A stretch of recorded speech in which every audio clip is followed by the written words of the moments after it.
What's up, guys? Today I'm going to be going through UFC Sacramento, Anthony Hernandez versus Gregory Rodriguez. I'm going to be going through every fight in the card, starting with the early prelim, ending with the main event, and let's get right into it. First prelim of the night, we got Chanel Dyer versus Elise Reed. I'm going to go with Chanel Dyer here. She's actually got very, very heavy hands for a 115 pounder.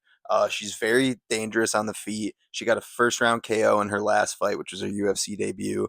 And I just don't see Elise Reed having anything to do to her in this fight. She has some okay grappling, but I just don't see her being able to implement that against a much stronger, physically powerful woman. So, yeah, give me Chanel Dyer in the first fight. Next fight up in the card, we got Wes Schultz versus Jackson McVeigh. I'm gonna go with Jackson McVeigh by decision here. I know it's literally like the Spider-Men pointing at each other meme. They did that at weigh-ins, but these guys look the exact same. But I think Jackson McVeigh is just gonna have a power advantage here. They do have very similar styles, not in like the sense of their striking, but in the sense that they're just well-rounded everywhere. I think Jackson McVeigh just has a little more power on the feet, and he's going to be able to take advantage of that. So yeah, I think he's just gonna have the bigger moments throughout the fight, landing shots, potentially rocking Wes Schultz at a point, and yeah, just winning a 29-28, maybe 30-27, but I'm sure it'll be an okay fight to start the card. Next fight up in the card, we got Gage Young versus Stan Darsonville. I think I said that right. But I'm gonna go with Gage Young by decision here. Stan has a lot of power on the feet, so I am nervous about that. We haven't seen Gage Young tested in the UFC a lot yet, but I think that he's just going to be able to be slicker on the feet here, landing the better shots throughout the fight while Stan's looking for that one big power punch, and I don't think it's going to land. So, yeah, give me Gage Young by decision here, but there is that KO factor in the fight. Next fight up in the card, we got Marcio Barboza versus Ryan Hughes. I'm going to go with Marcio Barboza here. If you guys have seen anything of him on the regional scene, he is just sleeping dudes out with one punch KOs. A ton of power on the feet, super dynamic finisher. In his last fight, he landed a nasty left hook knockout. And I just don't think that Hughes is going to be able to do anything in this fight. This is a setup fight. He's a minus 850 for a reason. Not much to talk about here. I think it's going to be a quick first round KO. Next fight up in the card, we got Chris Padilla versus Nasrat Hasparast. I'm going to go with Nasrat. I think he's a way better, way more experienced fighter. Chris Padilla does have a bunch of power on the feet, and he's always unpredictable. And Nasrat is kind of chinny as of late. I just think that his experience is going to come in here, and he's going to be able to win a decision handily, just outstriking him on the feet, not giving Chris Padilla any chance to work into the fight. I could see Nasrat just honestly dominating the whole fight, 30-27. We don't see Chris Padilla fight a lot, and usually that works out for him. He can come back and get a fluke win here and there, but I don't think it's going to work out this time. So give me Nasrat. Next fight up in the card, we got Kennedy Nuzachukwu versus Shamil the Blob Gaziev. I'm going to go with Kennedy Nuzachukwu here. I think that his athleticism is just going to prevail here.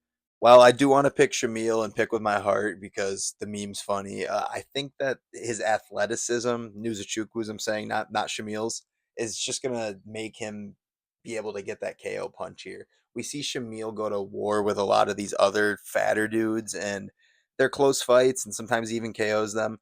But I just think Nizuchukwu is going to be able to land the shots here that he needs to and get Shamil out of there. I will say that it's a heavyweight fight, so I'm not very confident in this pick, and Shamil does have a lot of power in his hands. So take all that with a grain of salt, but I'm going with Kennedy. Next fight up in the card, we got Jamal Emmers versus Larian Douglas. I'm going to go with Larian Douglas by KO here. I see a lot of people actually picking Jamal Emmers as an underdog win because he is that good and he has a lot of KO power on the feet. But I just do not think that he can keep taking so much time between fights and still coming back a little bit older and still prevailing in some of these fights and making it close.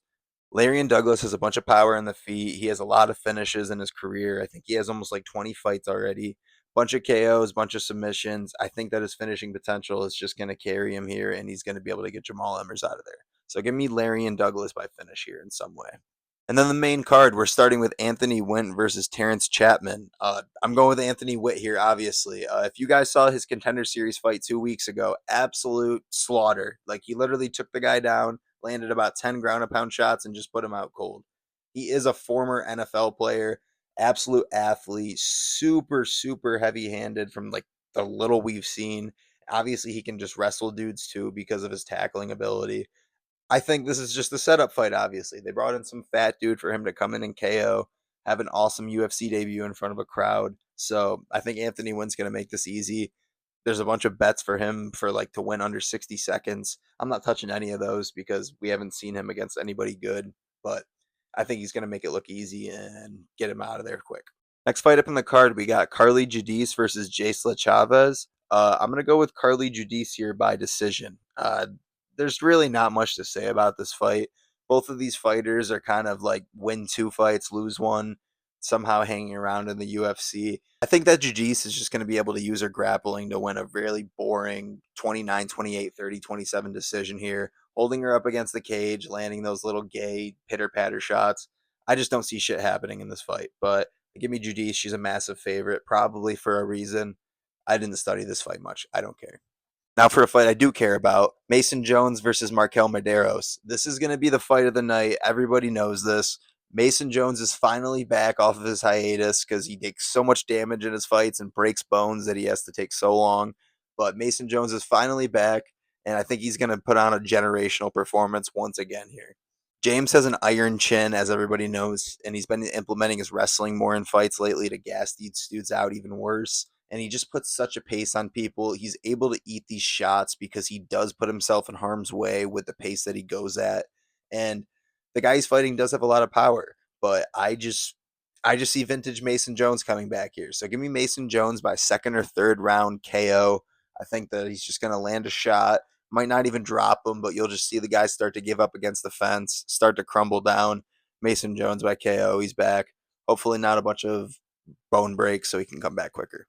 Next fight up in the card, we got Rainer de Ritter versus Roman Dolidze. I'm going with Rainer de Ritter here.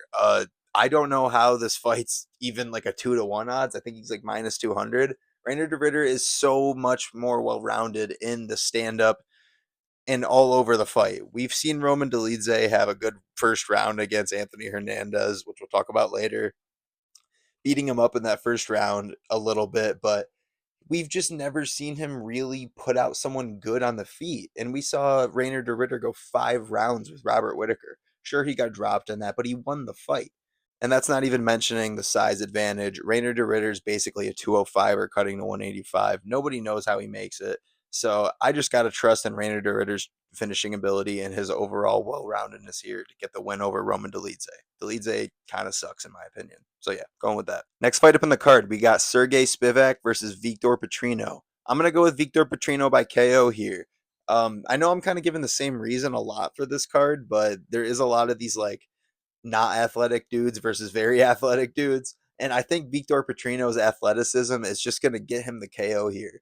While Sergey Spivak did look very sharp with his boxing in his last fight, we've seen him get KO'd and put out and just crumble to pressure so many times in these fights. Victor Petrino's on a little win streak at heavyweight too, and I honestly just am going to ride with that momentum. Sure, Sergey Spivak got a pretty good win in his last fight, but he's so inconsistent, so give me Victor Petrino, but I'm not very confident in this. Again, heavyweight fight. So, and for the main event, we got Anthony Hernandez versus Gregory Rodriguez.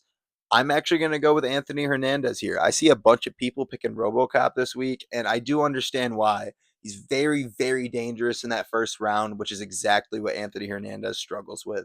And obviously, after seeing him get TKO'd by a guy like Sean Strickland, who's someone who doesn't KO people a lot, everyone's very unconfident in him going into this fight, and they think that Rodriguez is this super good underdog pick. And I agree with most takes that he's going to have a very hard first round and he's going to struggle in this fight. But I think that his just experience, and we've seen him go through a hard first round dozens of times and then come back and just dominate these guys and tire them out and make them quit.